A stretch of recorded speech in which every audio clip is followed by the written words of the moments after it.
चोक coil. Hello सब लोग। आज की कक्षा में आइए चर्चा करें कि विभिन्न संयोजनों में चोक कॉइल के प्रतिरोध, प्रतिबाधा और प्रेरण को कैसे मापें। उद्देश्य: इस वीडियो के अंत में आप सक्षम होंगे कॉइल्स को श्रृंखला और समानांतर में कनेक्ट करें, चोक कॉइल के प्रतिरोध को मापें, चोक कॉइल की प्रतिबाधा और प्रेरकत्व को मापें। आइए चोक कॉइल के प्रतिरोध और प्रतिबाधा पर चर्चा करें। चोक कॉइल का प्रतिरोध। चोक कॉइल का प्रतिरोध उस विरोध को संदर्भित करता है जो कॉइल प्रत्यक्ष धारा डीसी के प्रवाह को प्रदान करता है। ये प्रतिरोध कॉइल बनाने के लिए उपयोग किए गए तार से उत्पन्न होता है और जब कॉइल में करंट प्रवाहित होता है तो ये कॉइल में वोल्टेज ड्रॉप का कारण बन सकता है। प्रतिरोध के कारण ये वोल्टेज गिरता है, जिसके परिणाम स्वरूप गर्मी के रूप में ऊर्जा का अपव्यय होता है। चोक कॉइल का प्रतिरोध आमतौर पर कम होता है और ज्यादातर तब प्रासंगिक होता है जब कॉइल से प्रत्यक्ष धारा प्रवाहित हो रही हो।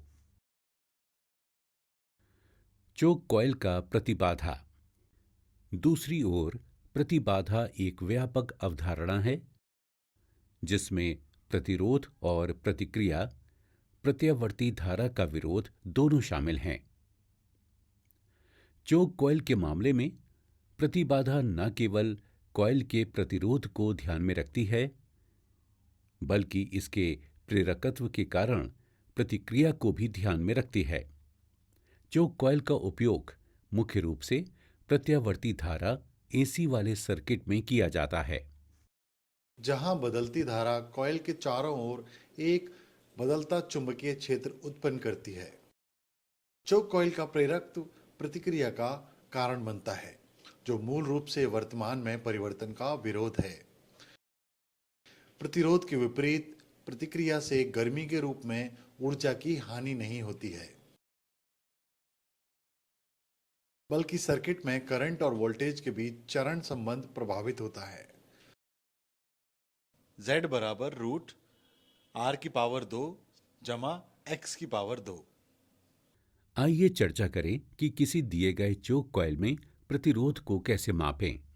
एक ट्यूबलाइट चोक कॉइल लें, एक 12 वोल्ट की बैटरी, एक स्विच एस और 0 से 500 मिलीमीटर तक के एक गतिशील कुंडल एमीटर को श्रृंखला में कनेक्ट करें। 0 से 15 वोल्ट तक के स्विच के बाद सर्किट के समानांतर एक चलती कुंडल वोल्ट मीटर को कनेक्ट करें। स्विच एस बंद करें, एमीटर और वोल्ट मीटर से रीडिंग नोट करें और मानों को ओम नियम सूत्र R बराबर V/I में प्रतिस्थापित करें। आप मल्टीमीटर का उपयोग करके गणना की गई रीडिंग को भी सत्यापित कर सकते हैं। मल्टीमीटर को कम रेंज पर प्रतिरोध मोड में सेट करें और मल्टीमीटर जांच को चोक कॉइल्स के टर्मिनलों के बीच रखें और सारणी में नोट करें।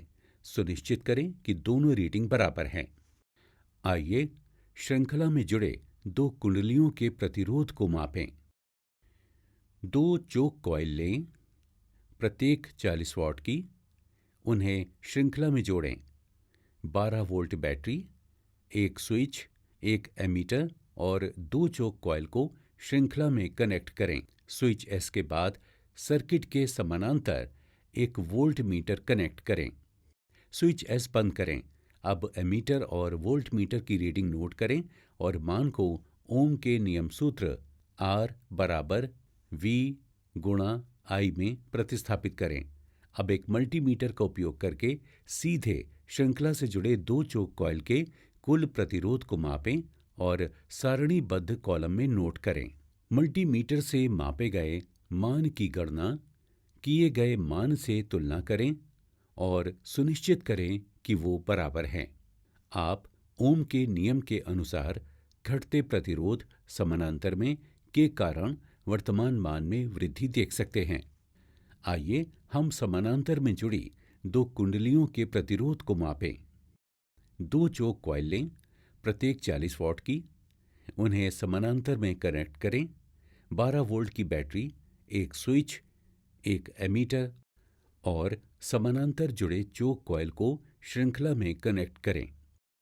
स्विच एस के बाद सर्किट के समानांतर एक ओम मीटर कनेक्ट करें।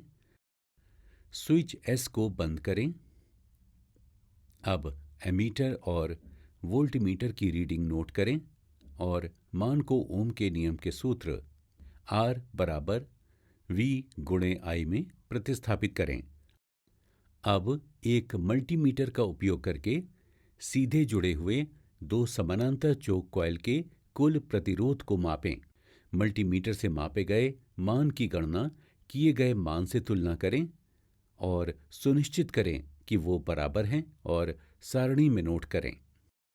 आप ओम के नियम के अनुसार बढ़ते प्रतिरोध के कारण वर्तमान मूल्य में कमी देख सकते हैं। दी गई सारणी से परिकलित मानों को सत्यापित करें। आइए अब हम चोक कॉइल की प्रतिबाधा और प्रेरकत्व को मापें।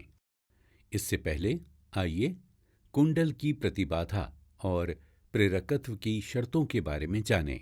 आमतौर पर डीसी सर्किट में केवल एक ही विरोध या हानि होती है और वो है अवरोधक। तो हम सूत्र का उपयोग करते हैं I बराबर V बटे R। लेकिन इसी सर्किट में दो विरोध या दो नुकसान होते हैं जिन्हें प्रतिरोध और प्रतिक्रिया के रूप में जाना जाता है। जब एसी शक्ति एक प्रारंभ करने वाले में प्रवाहित होती है तो वोल्टेज और करंट के बीच चरण अंतर के कारण प्रतिक्रिया होती है, जिसे प्रेरक प्रतिक्रिया भी कहा जाता है। साधारण रूप से जब एसी पावर एक प्रारंभकर्ता में प्रवाहित होता है तो करंट वोल्टेज के साथ लैगिंग होता है, जिसे लैगिंग पावर फैक्टर के रूप में भी जाना जाता है। इस चरण अंतर के कारण एक शक्ति हानि होती है जिसे प्रतिक्रिया कहा जाता है, जिसे अक्षर X द्वारा दर्शाया जाता है और इसकी इकाई ओम है।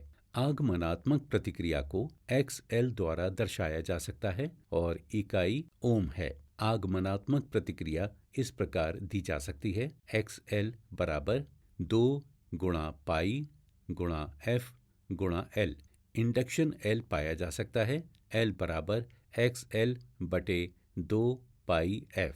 पाई के स्थान पर हमेशा 3.14 रखें। पाई का मान 3.14 हो सकता है। एसी आपूर्ति की आवृत्ति के मूल्य को F के स्थान पर प्रतिस्थापित किया जा सकता है और हेनरी में प्रारंभ करने वाले के मूल्य को प्रतिस्थापित किया जा सकता है। तो एसी सर्किट में प्रतिरोध और प्रतिक्रिया दोनों को प्रतिबाधा के रूप में जाना जाता है। इसे Z अक्षर से दर्शाया जाता है और इसकी इकाई ओम है। प्रतिबाधा Z लिखा जा सकता है। Z is equal to V upon I। Current द्वारा पाया जा सकता है I is equal to V upon Z। प्रतिबाधा इस प्रकार की दी जा सकती है। आइए एक कुंडल के प्रेरण पर चर्चा करें। किसी कॉइल का प्रेरकत्व उस विद्युत गुण को संदर्भित करता है जो प्रेरक कॉइल को इसके माध्यम से बहने वाली धारा में किसी भी बदलाव का विरोध करना होता है। प्रेरण विद्युत परिपथ में केवल तभी मौजूद होता है जब धारा में परिवर्तन होता है। प्रेरकत्व को L अक्षर से दर्शाया जा सकता है और इसकी इकाई हेनरी है। आइए हम चर्चा करें कि आप व्यवहारिक रूप से चोक कॉइल की प्रतिबाधा और प्रेरण का पता कैसे लगाते हैं। 240 वोल्ट और 50 हर्ट्ज आवृत्ति वाले एक एसी वोल्टेज स्रोत को एक स्विच, एक गतिशील लोहे के एमीटर और एक चोक कॉइल के साथ श्रृंखला में कनेक्ट करें।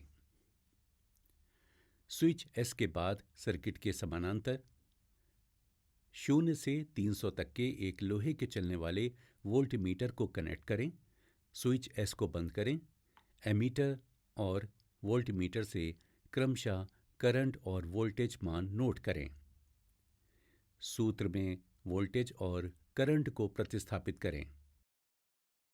Z बराबर V बटे I। प्रतिबाधा से XL ज्ञात करें। प्रतिरोध मान सारणी 1 से लिया जा सकता है। जैसा कि हमने पहले पाया, सूत्र में प्रतिबाधा और प्रतिरोध के मान रखें। Z is equal to RX square और XL स्क्वायर की Z। XL is equal to Z square minus R square. XL से प्रेरकत्व का मान ज्ञात कीजिए। इंडक्शन L द्वारा पाया जा सकता है। L is equal to XL upon 2 into pi into F into L। आइए हम श्रृंखला और समानांतर में जुड़े एक चोक कॉइल का प्रेरकत्व ज्ञात करें। चरण 1, उसी सर्किट में एकल चोक कॉइल को 2 चोक कॉइल से बदलें जो श्रृंखला में जुड़े हुए हैं। चरण 2, स्विच बंद करें और एमीटर और वोल्टमीटर की रीडिंग नोट करें। चरण 3, Z बराबर V/I और प्रतिबाधा में मानों को प्रतिस्थापित करें। चरण 4, तालिका 2 से प्रतिबाधा मान और संबंधित प्रतिरोध मान R का उपयोग करके प्रतिक्रिया XL ज्ञात करें। XL बराबर Z square minus R square. चरण 6, उसी सर्किट में सिंगल चोक कॉइल को 2 चोक कॉइल से बदलें जो समानांतर में जुड़े हुए हैं। चरण 7, स्विच S को बंद करें, एमीटर की रीडिंग नोट करें और प्रतिबाधा मान ज्ञात करें। चरण 8, तालिका 3 से प्रतिबाधा Z और संबंधित प्रतिरोध R को प्रतिस्थापित करके XL का मान ज्ञात करें। XL बराबर Z square minus R square. देखने के लिए धन्यवाद। आपका दिन शुभ हो।